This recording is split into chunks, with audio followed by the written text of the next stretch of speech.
Hello दोस्तों, क्या हाल है भाई। आई होप अच्छे और बेहतर होंगी। और सभी लोगों ने दिल्ली पुलिस की आंसर की चेक कर ली भाई, है ना।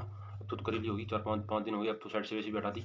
4 से 5 दिन हो गए आंसर के आए हुए हैं, तो सभी साथियों ने चेक कर ली होगी अपने आंसर की, है ना।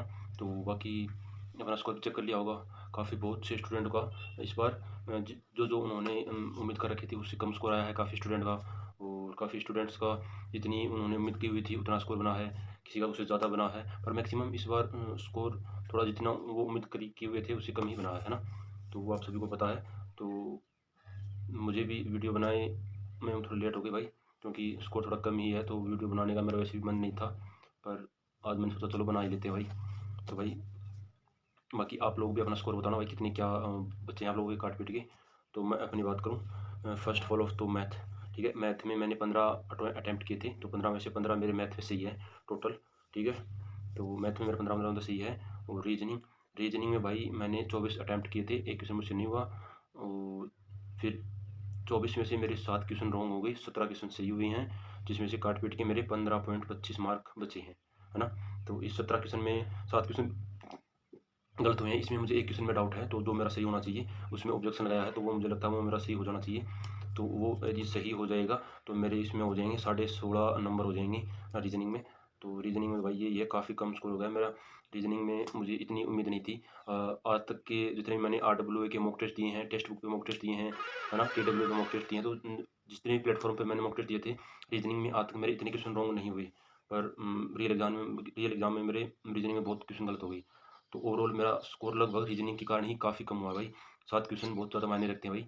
मेरे हर मॉक टेस्ट में मेरे, चाहे वो RWA का हो, TWA का हो या टेक्स्ट बुक के हो, जो मैक्सिमम 2 क्वेश्चन ही गलत होते थे मेरे। 1 2 3 इन्हीं के बीच में गलत होते थे। पर रियल एग्जाम में मेरे 7 क्वेश्चन गलत हो गए, जिसमें एक क्वेश्चन में ऑब्जेक्शन लगाया, वो मेरा सही हो जाएगा। काफ़ी चांस है मुझे उसके सही होने के। और मतलब 6 क्वेश्चन गलत होना बहुत बड़ी बात है भाई, है ना, जिसके कारण मेरे कम स्कोर रहा है। और जैसे कि 15.25 बने हैं, एक क्वेश्चन और सही हो जाएगा तो 16.5 नंबर हो जाएंगे।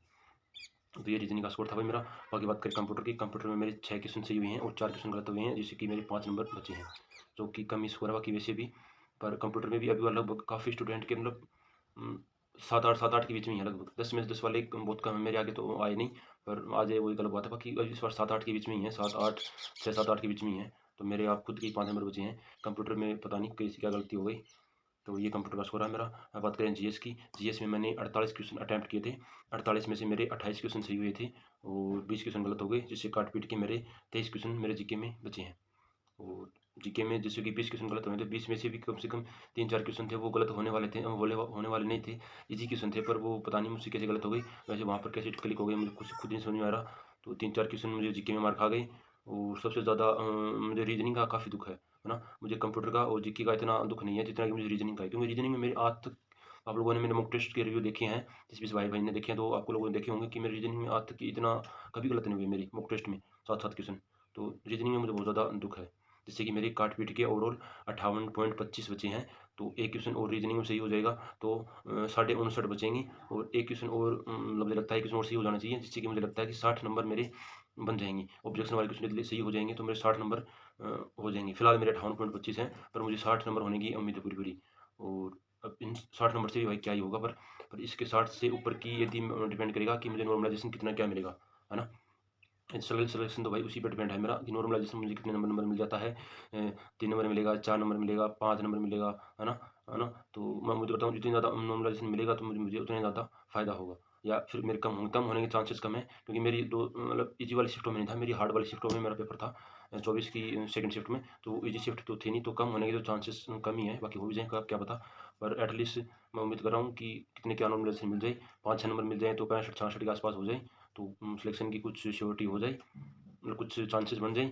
तो अब नॉर्मलाइजेशन पे ही डिपेंड है भाई मेरा। तो अब यही है, 58.25 बने हैं, जो कि 60 होने की उम्मीद है। तो किसी पे ऑब्जेक्शन है तो वो सही हो जाएंगे तो 60 हो जाएंगे, है ना। एक तो उसमें कन्फर्म मेरा होगा रीजनिंग का, और जो ब्लड रिलेशन वाला क्वेश्चन था वो सही होने की उम्मीद है पूरी पूरी। एक क्वेश्चन में और है, जैसे कि 60 नंबर मेरे बनने के चांस हैं।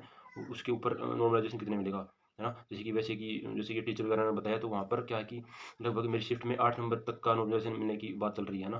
तो 8 नंबर तक मिल सकता है, तो 8 नंबर मिल जाए तो काफ़ी है भाई, काफ़ी हद तक चांस हो जाएंगे। बाकी देखो अब रिजल्ट आने पे पता लगेगा।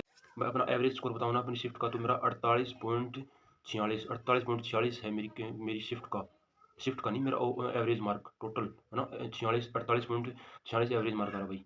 और मेरी शिफ्ट 24 तारीख की सेकंड शिफ्ट, 24 की सेकंड शिफ्ट का एवरेज मार्क है 46.65। आप देख सकते हो कि इस बार एवरेज काफ़ी कम है भाई, है ना। 24 की सेकंड शिफ्ट का एवरेज स्कोर है 46.65।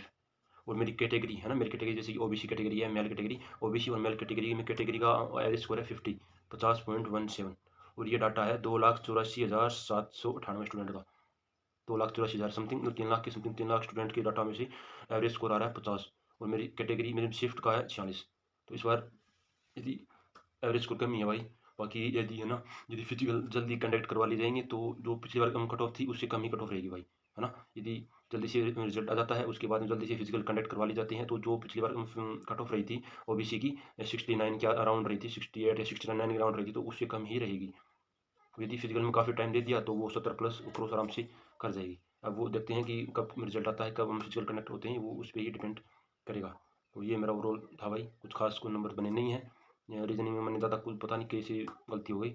यदि रीजनिंग में मेरे 7 क्वेश्चन गलत नहीं होते ना तो अप्रोक्स 68 आराम से हो जाते, 68 के अराउंड 68 अराउंड आराम से हो जाते। और 2-4 नंबर नॉलेज से मिल गए 70 प्लस आराम से हो जाते, तो सिलेक्शन की श्योरिटी आराम से सिलेक्शन मेरा हो जाता। और अब देखो, अब तो रिजल्ट पे ही बात पता चलेगा क्या होने वाला है, क्या नहीं होने वाला। तो ये मेरा ओवरऑल था भाई। बाकी आप लोग अपना भी बताओ कि आप लोगों को कितने क्या नंबर बचे हैं काट पीट के। मेरा तो भाई ये नंबर बचे हैं। तो चलो मिलते हैं फिर कभी नेक्स्ट वीडियो में।